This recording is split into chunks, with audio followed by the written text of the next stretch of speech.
কোরআন দিয়ে কথা বলছেন মুফাসসির ইকরাম।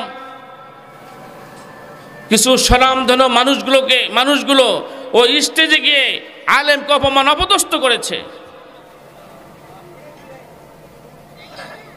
কোরআন কোনো কারো বাপের সম্পদ নয়, কোরআন কোনো ব্যক্তির সম্পদ নয়, কোরআন কোনো দলের সম্পদ নয়, কোরআন কোনো গোষ্ঠীর সম্পদ নয়, কোরআন শুধু মুসলমানের সম্পদ নয়, কোরআন হচ্ছে হুদাল লিন্নাস, সমস্ত জাতির সম্পদ। কতক্ষণ ঠিক নেবে ঠিক?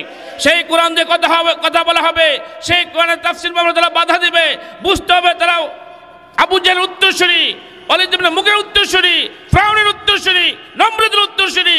তাদের যে পরিণতি হয়েছে তোমাদেরও একই পরিণতি হবে, কোনো সন্দেহ নাই। আচ্ছা, আমি বিএমপির নাম নিয়ে কোনো কথা বলেছি? ভাই আপনি কাকে আমি কি বিএমপির নাম নিয়ে কথা বলেছি? আপনি কথা বলেন, বলেন বলেন কথা বলেন কথা বলেন, আপনি কথা বলেন। আপনার সাহস তো কম না, বেয়াদবের মতো কথা বলেন।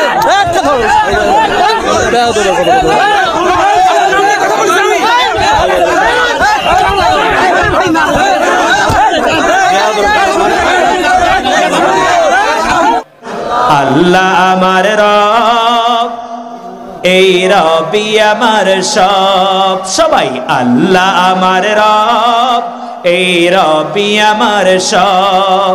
দমে দমে তনু মনে তারি অনুভব, দমে। বন্ধুরা, চ্যানেলটি সাবস্ক্রাইব করুন। শুধু একটু আলাদা আলাদা। ফিরআউন মরছে কোথায়? জোরে বলেন। নমরুদ মরছে কোথায়? জুতার বাড়ি খায়া। ল্যাংড়া মশা ঢুকছে, জুতার বাড়ি শুরু হয়েছে। মরছে কিন্তু ওইভাবেই। আবু জেহেল মরছে কোথায়? যুদ্ধের ময়দানে। কাদের হাতে? 11-12 বছর ছোট বাচ্চা শিশুর হাতে। অর্থাৎ লাঞ্ছিত অপমানিত করে নেওয়া হয়েছে। দীর্ঘ 16 বছর যারা তাফসীর মাহফিলে বাধা দিয়েছে, দীর্ঘ 16 বছর যারা আল্লাহর জমিনে আল্লাহর কথা বলতে তারা বাধা সৃষ্টি করেছে, এদেরকে আল্লাহ যেভাবে রাস্তা নাবুদ করেছে, বর্তমানে তোমরা যদি আচরণ করা শুরু করে দাও, তোমাদেরকে আল্লাহ তাআলা এর চেয়ে ন্যাক্কারজনক রাস্তা নাবুদ করতে পারবে। কতক্ষণ ঠিক কিনা? অতএব সাধু সাবধান, সাধু সাবধান। আমরা কারো ক্ষমতা নিয়ে কথা বলি না, কোনো বরত্ব নিয়ে কথা বলি না। আমরা কথা বলি আল্লাহর কথা। কার কথা? আল্লাহর কথা বলি। আল্লাহর কথা বলতে যদি মরণ হয়, এই মরণই আমরা চাই, ঠিক কিনা? আল্লাহর কথা বলতে যদি আমাদের জেল হয়, জেলই আমরা চাই। আল্লাহর কথা বলতে যদি আমাদের শাহাদাত হয়, শাহাদাত আমরা কামনা করি। কতক্ষণ ঠিক না ঠিক? ভয় দেখে কোনো লাভ নাই, কোনো লাভ নাই। বরঞ্চ তুমি যে জালেম, সেখান থেকে ফিরে আসা দরকার কিয়ামতের ময়দানে মাপ পাওয়ার জন্য। কতক্ষণ ঠিক কিনা? ইসলাম নিয়ে কত চমৎকার কটূক্তি করতেছে, চমৎকার কটূক্তি না? উলামায়ে কেরাম নিয়ে কত সুন্দর করে অপমান অপদস্থ করতেছে। মুরব্বী সাবধান, মুরব্বী। সময় চলে আসছে, মালাকুল মউত ডাক দিবে। অতএব ইচ্ছা মতো কথা বলো না, কোরআনের বাইরে কথা বলো না। মুরব্বী, মুরব্বী, কথা যদি কোরআনের বাইরে বলো, আল্লাহ তাআলা দুনিয়া থেকে তোমাকে নাস্তানাবুদ করে নেবেন, কোনো সন্দেহ নাই। আল্লামা দেলাওয়ার হোসেন সাইদি বর্তমান সারা বিশ্বের নন্দিত আলেম, যার সুপরিকল্পনায় তাকে গ্রেপ্তার করা হয়েছে। মাইজভান্ডারি, কি নাম জানো? মুজিবুল হক মাইজভান্ডারি, চিনেন কিনা? চট্টগ্রামের। উনি মামলা করেছিল 2009 সালে, মিথ্যা মামলা। সেই মিথ্যা মামলা দিয়ে এটুকু উপকার ওনার হয়েছে, উনি 2 বার সংসদের এমপি হইতে পারছে। ঠিক আছে কিনা? আলেমদেরকে মারতে পারলে, আলেমদেরকে অপদস্থ করতে পারলে দুনিয়া তার সম্মান একটু বাড়িয়া যায়। তবে মরার সময় জুতা ফিডা খায় মরতে হয়, ঠিক কিনা বলেন?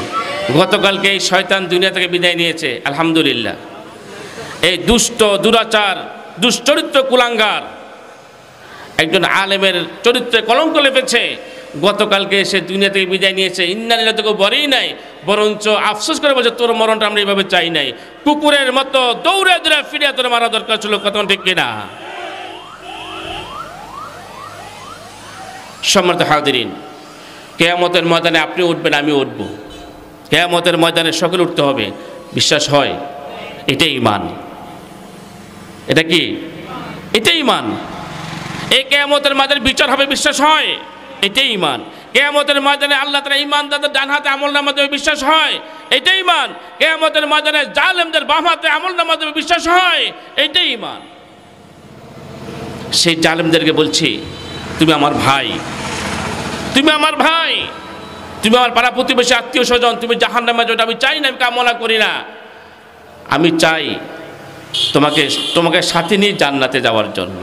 আমি চাই তোমাকে সাথে নিয়ে আরশের নিচে স্থান পাওয়ার জন্য, যাতে করে কিয়ামতের ময়দানে তুমি মামলার আসামি না হও। কিয়ামতের ময়দানে তোমাকে ফেরেশতারা হেঁচকা টান মেরে জাহান্নামে নিয়ে যাবে, আমরা কামনা করি না।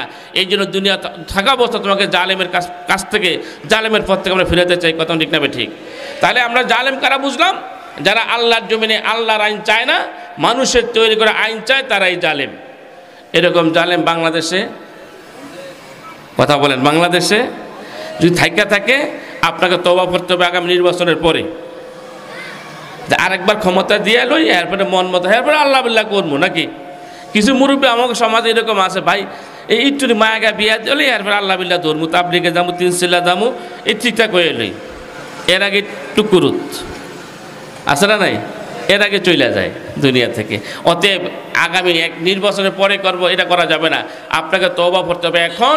এই কারণে পিছনে আপনি আল্লাহর আইন চান নাই, মানুষের আইন চেয়েছেন, এই কোনো তওবা করবেন, সিদ্ধান্ত নেবেন, আগামী নির্বাচনে আসার সাথে সাথে আল্লাহর আইনের পক্ষে স্লোগান দিবেন। ঠিক কিনা বলেন? এটা স্লোগান হবে, আল্লাহর আইন চাই, সৎ লোকের শাসন চাই। বলা যাবে আল্লাহর আইন চাই, সৎ লোকের শাসন চাই। এটা হচ্ছে নবীওয়ালা কাজ। তাহলে কি কাজ? নবীওয়ালা কাজ। সম্মানিত হাজিরিন, কিয়ামতের